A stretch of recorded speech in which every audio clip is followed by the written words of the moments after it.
We see that's what we're going to talk about today. This is episode 10. We hit double digits, baby. Apps and Asphalt, episode 10 with the OGs. We were talking because we were going through a little bit of trials and tribulations with SOS. It's always never ending. It's like any other business. But today we wanted to talk about building a tech company and how much we love it and how much we hate it at the same time. Yes. Yeah, they didn't build or prescribe any sort of medication for this industry. So we're figuring it out as we go, and it can be very painful at times, but you learn a lot though. Yeah. Early on. Let's go back to like when we first came up with the idea. So what we were doing with MPP was we were taking essentially 3 apps together when we were estimating a project, and we were flipping between the apps just to mark one location as we were scoping, and then we would come back to the office and create a report through a Word document, and we'd do like a pavement assessment report. And each one of those reports we would do took about an additional like 45 minutes to an hour. It was like very tedious, but we had the pictures, the maps, the descriptions, budget plans, and the clients, like, they loved it. So our sales went through the roof. And so we're like, dude, if it works this good, we should put together an app that just does all of it, like the 3-in-1 college kid special, as I like to call it, the shampoo, the conditioner, and the body wash, all together into one, and it creates the reports for us automatically, so we don't even have to mess around with it at all. And so that's what we did, man. When did we start developing? Exactly. It was... Oh, man.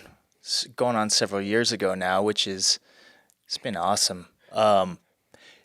If we were to take it back, like you had mentioned, so every call-in or request for a pavement evaluation, or like they needed parking lot work done, concrete work done, whatever, we were creating these assessments for.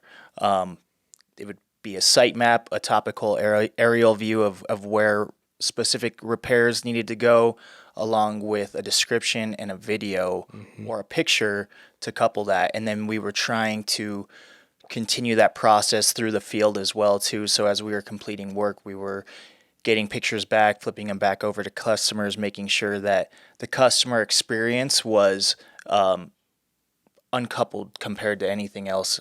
Uncoupled may be the wrong word. It was not comparable to anything else they have. I don't know where I come up with these Somebody words check sometimes. on uncoupled first. Yeah, you know what? It sounded right.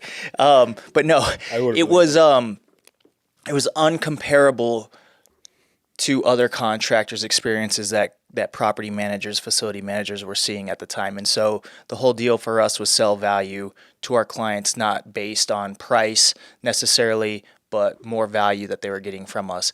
And so we got to work and we started building this thing, and we built it originally just to use for us, which was perfect. Yeah. Yeah, it was. And, I think we started in, I want to say it was like February. It was either February or April of 2021. And so we went live on the App Store February 7th of last year. So Yep. Took us pretty much a full year to develop. But that's the thing, is that is just to get our what's called MVP out, minimal viable product, and that's what it was. I was thinking back. I saved the screen recordings of the first time the team sent over like version 1, and I went out to my driveway. I was like, oh hell yeah. Expect it to be perfect, and you couldn't even like move the cursor. You had to like tap, and then the cursor would move over, and then you had to tap. Oh my gosh. And then it would like crash within a second, and it was I remember you and I even had a phone call. We were like, what did we get ourselves into? Yep. Which was insane. I feel like we really didn't have any clue. We were like, okay, this is gonna be cool. Let's build an app. Let's just make this happen. And it's like when couples are on like almost like rocky waters and they're like, oh, let's just have a baby. That's gonna solve everything. So we'll just add a level of complexity to everything as if we didn't have enough on our hands. But That is literally how it was. it Yeah. was. So we were like, what do you do with the baby when you have it? You have to like change it, and what do you do with all of it? And then Feed it, let it grow, with the watch it. tech business, we're like, okay, you think it's just gonna sell itself and everything is gonna be good, but we've quickly realized that that's a whole experience in and of itself, and it comes with a lot of pain points and a lot of learning. But it's been a fun journey. That is not, yeah, that is exactly the opposite of, what we thought was going to happen. We're like, Zach and I were like, man, we're going to be sipping pina coladas on the beach in like 6 months, dude. We had our projections and Yes. pricing and all that. And then reality hit and it smacked us in the face, which is all right though. It's a good lesson. But we thought, a tech business, all you do is you build an app, you have a website, people sign up, that's it. Right. And that is the farthest thing from the truth that we talked about. I think the biggest lesson that we learned is whenever you have an idea, like a great idea like an app, and you want to monetize it, you need to have a monetization plan in place. Because I even told Logan this too when he's like, vetting guys to build apps. I'm like, okay, that's great, man. Everyone wants to build an app. It'd be cool to have your own app and your own idea. They got a million ideas. But do you ever ask them like how they're going to make money with it? And he's like, no, I've never even thought about that. I'm like, I would ask that before you take on this project, because people are expecting that it to just be built and do the whole thing. It's not going to go anywhere the way you expect it at all. It's crazy, man. It's crazy. Like we're going to be dumping, I mean, after this year, we're hundreds and hundreds of thousands of dollars deep into like technology, applications, softwares, stuff that hasn't even been released yet, but also stuff that's there, and then regression stuff too, stuff that we've had to go back and we've been like, oh, how do we miss this step? So it's you have to think of every possible scenario. What if? It makes you go down to the finest details Yep. of stuff, almost to the point where like I drive myself crazy when we jump on our development calls. 'Cause I'm like, okay, well, what happens if this? I think sometimes Chelsea's like, everyone talk except for Zach, because if there's a way to overcomplicate it, then he'll figure it out. You'll find it. Yes.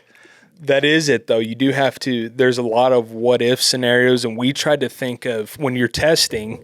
So the basic process of it for people who don't know is, let's say like we want to add a couple new features to the app. So it takes, a couple months or whatever for them to do the new features. Then they submit it to, we'll just use Apple right now, they submit it to what's called Test Flight. And Test Flight is essentially a beta testing app that developers upload to test it like when you're real life. So they'll send it to us on the Test Flight. We test it. We find the errors or the Apple crash or the bugs or whatever we find it. We send it back. And so they got to do it again. They fix it, put it on Test Flight. So even like some of these small fixes that we submit for, so like, small tweaks and stuff like that, there's a lot of work that goes into even just releasing it live. It's not like you fix it, then you push it live. You have to test it. It goes through a approval process. It's like a 6-step approval process through Apple, and then you can post it live once it's been approved. But with that, like you said earlier, is what's called regression. So if you guys have noticed, like when you say you get the new iOS, 36, whatever the hell is out now, every time that you push it live, regression is there's always bugs that come out of it that you can't defined when it's in test flight. It only happens when it's live. So every time we push a new version live, we have regression or bugs that we got to fix again. So Yep. or to get that version solidified, you have to go through a couple rounds. Yeah, that's a great analogy.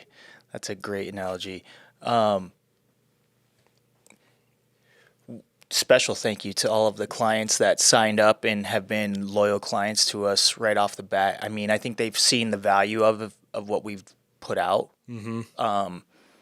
Obviously they've stuck with us through some of the pain points that we've had. Yep. But now that we are starting to get things dialed in, we're building some motion, building some energy. I'm really excited to see what the rest of it looks like too. Yeah, this next year is going to be awesome, man. Yeah. So going from a needs-based business like asphalt and concrete to a nice-to-have business, not a needs-based business like SpotOnSite. A disruptor. Yeah. What have you noticed have been some of like our biggest challenges or obstacles with just like acquiring customers early on? I think it's getting people to understand your picture, your view. It's a tool. It's not an app. It's a tool. It's another piece of your toolbox that you have. It's just like what we have. Like it's our paving equipment. It's our dump trucks. It's our skid steers. It's a tool that we use to help our guys be efficient in the field and maximize their time. Getting people to understand it's an additional tool that they have in their tool belt to equip them to kick the day's ass and help prepare themselves for the future. A lot of what it is it's going to fit really well with people who are forward thinkers. If you're kind of taking things as it comes to you, it might not be a good app because it's essentially proactively planning for everything in the future, and then everything else coming back full circle. So I think it's the hardest part that I think we've faced is painting that picture for clients along the way. Yeah. And helping them maybe think of how this incorporates their day-to-day life or what they substitute in lieu of it. So Yep. So there's the red and blue oceans kind of theory. So red oceans, there's a lot of competition. Blue, there's not. The biggest challenge is going into a blue ocean with like one to no other competitors is nobody knows your kind of product exists. So this whole first year, essentially what we've been doing is informing people, contractors, property managers that, hey, this kind of tool solves this problem that you never even really thought about you had. For property managers, you never probably have even thought how slow it is doing your inspections on a pen, paper, and clipboard, then having to transfer your, photos to a Word document to creating it. Like you never have probably thought about that until we're like, hey, surprise. So this whole first year is like, all of last year was getting the word out, exposing the problem, and then gathering a ton of customer feedback. Yep. And that's all we've done. Fortunately, we have great users who have used it a lot and, have give us great feedback and stuff to build off of. And your development does not stop whenever you first release it. It has never stopped for us. We've actually probably developed more now than we did for the whole basis of the product. Right. And Yeah, I know that really, it just kind of like, it's like an entry level and like the gateway to everything else that is to come. Because, I mean, we talk about it like how much money we've put into it and what's going into it. Like it's such an investment standpoint. Like it is. everything that we're doing for version 2 that's coming out, it's like that is the game changer. And then I know like version 3 will be like even deeper. And like kind of like you had said, it's you get the word out the first year, second year, by that point version 1's going to start catching wind, version 2, and it's almost like we're going to be behind a little bit, I feel like, as we kind of build this company. Like what we wanted to do last year is probably going to happen this year from a user standpoint, Yeah. from an awareness and, onloading. So which is good. I mean, and I think I showed you that one website. It's called getlacka.com. So I like totally nerd out on this stuff now because I love the tech industry and the space now. Like that's probably my new found passion, so to speak. But what his website does is he shows like all the valuations and stuff like that of these big top companies you don't even think that are, considered software. Like Uber is a software company. Yelp is a software company. HubSpot, all the CRMs, obviously, they're all software companies. These guys are doing hundreds of millions of dollars of revenue. But like Salesforce, which is one of the biggest ones, dude, they've been around for 20 something years. They started I think in 2000. And the average that I've noticed of these companies that are hitting pretty good numbers for revenue wise have been around for no less than 5. When you started showing me the research that you were doing, I was like, okay, this makes sense. There's no shortcut to money, to wealth, to like, oh, I've got this great. Everything comes at a price with a big price tag, and it's typically sacrifice one form or another. And it was a nice awakening, but that's all right. Yeah. It makes the journey that much sweeter along the way. Because now look at us. I mean, there's a whole new youthfulness to like where we're at and feeling re-energized, and it's really exciting. It is. I honestly love it, man. And the greatest thing too is one of the first episodes we talked about. You're like, dude, you went to college this year, and I literally feel like it. What I learned the most about apps and software is there's a lot of psychology into it. So the stuff in the background when you're playing with your favorite app, whatever it is that you don't even think twice about, that is all psychology kind of based. The user experience. How does it feel when you touch this button?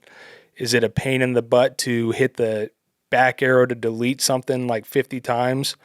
Or is it easier to just hit the X so it clears out the whole, Yes. the whole item? Yep. And just different stuff like that you're like, oh my gosh, there's so much work to do. But yes, it's you'll continue to evolve, and it takes a lot of time. For sure. So, for sure.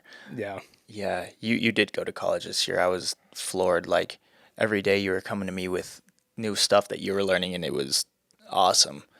The onboarding and stuff, especially the stats in software is it's 40 to 60% of users after they download the app and sign in for the first time will never return. And then even the conversion rates for free trials and stuff, especially with the route that we're going, I think even the conversion rate from a free trial to a paid customer is 25%. Wow. Because they're fighting against that where 40 to 60% don't even come back. And then you cut that even more fractionally down. And so you go and get, 25% conversion. So we're trying to change that to everything from when you sign up to the app to our customer success department calling you right away, making sure, hey, you're using it. Cause we don't want to be an app that people download once, we want to capture them the first time and be like, holy shit, this is going to help out. That's the part too. You asked me earlier, it's there's so many endless capabilities with what we've got, from an industry standpoint. What we're targeting is contractors, property facility managers, but truth be told, you can use it for so many things. Yep. I mean, so many things, including keeping your kids occupied while you're driving, because my son will go travel around the world and he looks at all these different places, which is awesome. But there's so many different use cases for it, and that's the thing. It's if you can get people to start thinking outside the box a little bit on how it can apply to their daily life, it will definitely help people be more efficient along the way from literally anything, dude. And it's so cheap. I'm not even gonna. I mean, it's pretty damn cheap. Everybody should have a license. If you are walking around and you have stuff to do in life, like you should have a license to spot on site. Document, I'm not yeah. even kidding you. Like Yeah. it will help change the way you view things and like the way you can filter, analyze all the different issues, problems, categories of stuff. Like it's a no-brainer. Like you said, just you got to think outside of the box and how to use some of these programs. Everyone gets creative in business on how they use like Box or email or a CRM. Like they make it part of their process. Yeah.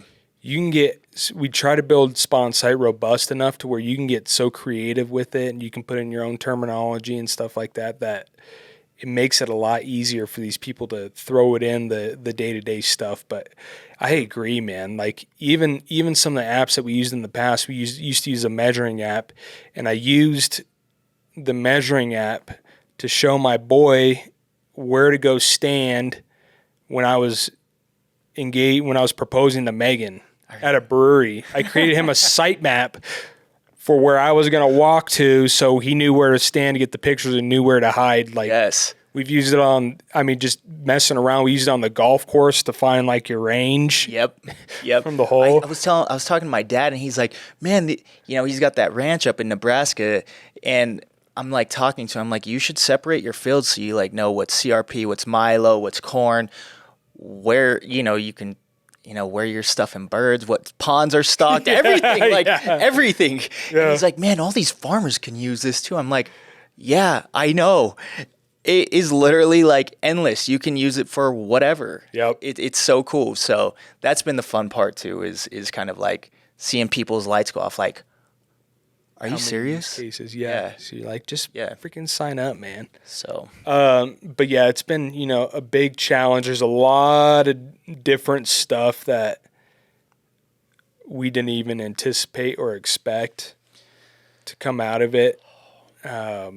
Even like now with all of our new development, every time we develop a new feature, we have to have the onboarding flow to teach people how to use the new feature. We have to have support articles in our help FAQs and all that to support that new feature. So there's a lot more that goes to it. So everybody, like, I know we want a lot of features, but be patient with us. We promise.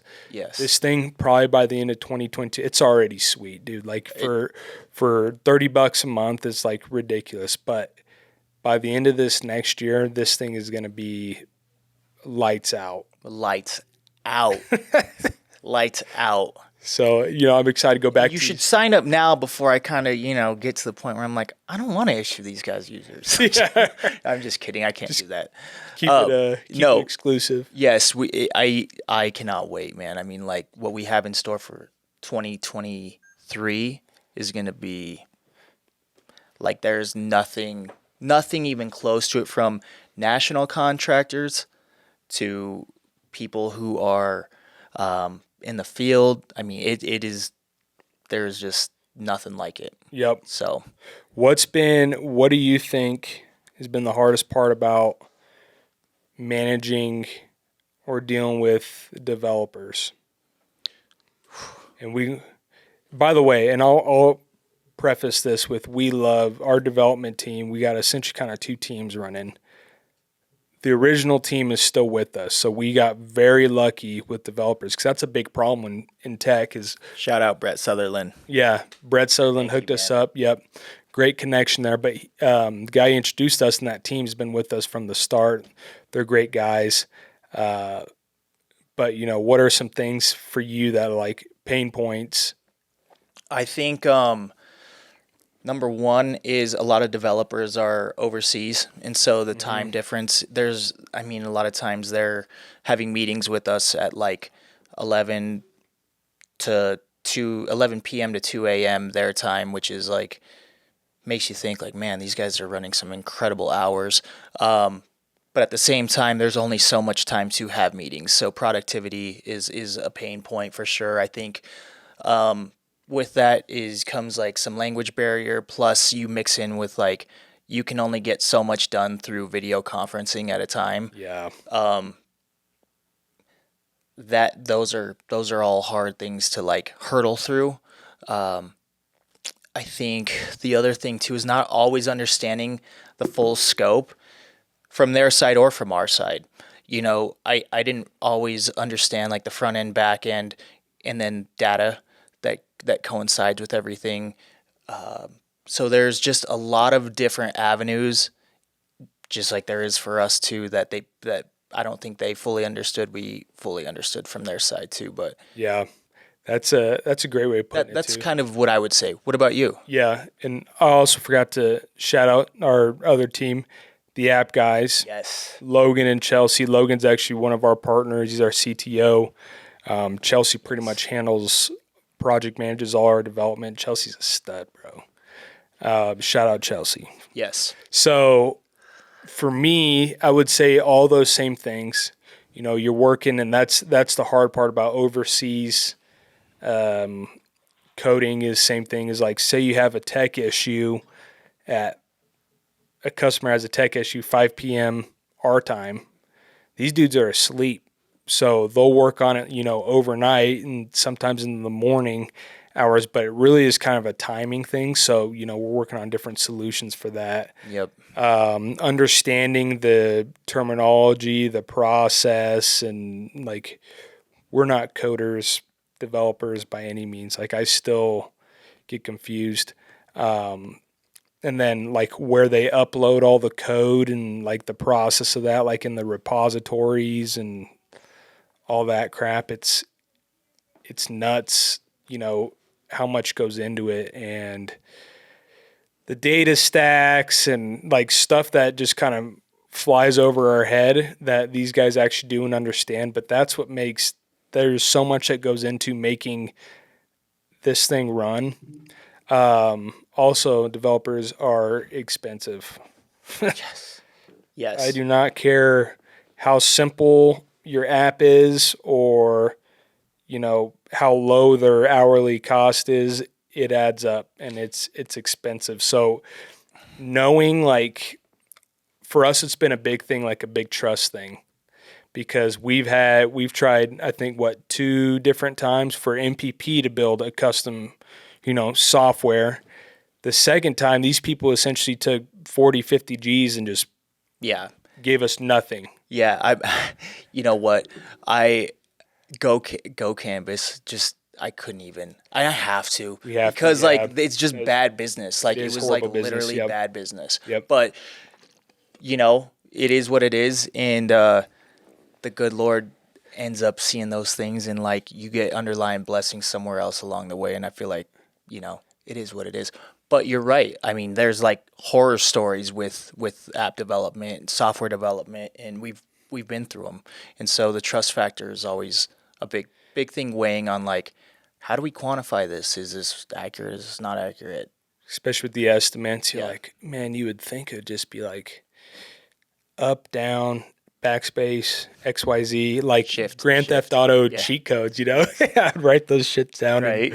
like a notebook. Yes. I think it'd be like more simple than I guess it actually is. So like letting go of that control, because we can control everything that happens in this business besides, I mean, even equipment breakdowns, you can kind of control that. But like this is a very controlled cost kind of business as a NPP is as opposed to software. Like Right. these things, I didn't expect our financial investment to be as high as it is now, but it is what it is, man. Like you said, It's only growing. yeah, it's only growing. It's only We're growing. going all in. So, Yes. we're really excited for this new industry that we found and been able to be a part of. And we have a lot of like problems we want to fix, particularly in our space. And we see a huge gap. So we're going to continue to try to maximize on that. Yeah. If you guys have built any apps or have anything teed up in the works or some great ideas, drop them in the comments. Share this episode out. Hopefully, it helps some people along the way. I wish I would have knew some of the stuff that we did prior to jumping right into this. Not that it would have changed the journey, but it would have maybe made us make a couple left turns instead of right, or vice Yeah. versa along the way. But that's kind of what I'm thinking, man. I would love Yeah. to hear what everybody else's experience is or has been, if you guys have any at all. would be great. Shoot us a DM too if you guys need help. We're here to, help out, and we can hear you guys' idea. We're not going to take it. We don't really care. We truly want to like show people like, okay, this is what you should do. This is not what you shouldn't, or this is what you shouldn't be doing. This is what we've learned from doing this. So maybe we can help save you a couple hundred G's. Or a huge headache, or a baby. Who knows? Yeah, one of the two. Yeah. So Yeah. I thought this was good. But yeah, this is how kind of our experience jumping in from construction to the tech space, tech industry. Got a lot more coming out. So keep your guys' eye out for us. And yeah, it's a good episode, man. Let's go. All right, episode 10, Apps and Asphalt. We'll see you next week.